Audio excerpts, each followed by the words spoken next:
This is verse 23, 16th chapter, Gospel of Matthew.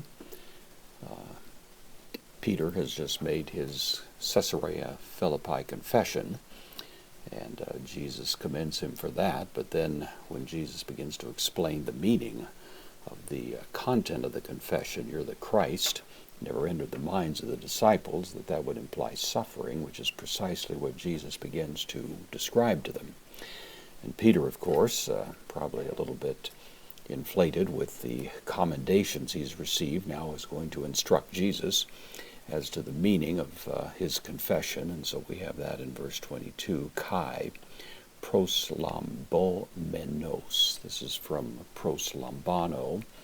Lambano means to take. The pros is the idea of taking aside. It has a somewhat confrontive notion to it. So took him aside, took him to himself. You notice the middle voice here, took him off by himself, is the notion with Peter. Peter's going to give some private tutoring to Jesus, and that's what happens here. So took him, auton, the direct object of the verb, took him aside. Ho Petros is the subject.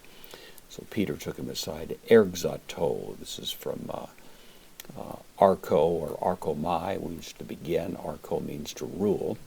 This is the third person singular, aorist active indicative, or actually it's the middle voice. The middle means began. So Peter began epitemon. This is a present infinitive, to rebuke. Timao, of course, means to honor. The epi basically reverses the meaning. To honor down is the idea, and that just really translates into the notion of to dishonor or to rebuke. That is what's going on. So he began to rebuke him. The word began here suggests he didn't get very far into this before he was cut off by Jesus. So he began to rebuke. Auto, Jesus, the dative singular masculine. Legon, saying, present participle. So Peter is saying. Hileos. This is a word that is a little hard to derive. It is probably the best guess is derived distantly from the word airo, which means I take up or I take away. Out of that is the notion of distance. It's an adjective, and it means distant. You might say a distant tree or a distant island or something, using an adjective to describe it. This is simply a substantive use of the adjective, so distant from you, or commonly far be it from you. It takes the dative here, so far be it from you, or distant from you. Kyrie, vocative of kurios, Lord. Ume, strong negation. Never, could never be. Estai, this is the future. So third person singular, future indicative of Amy, I am.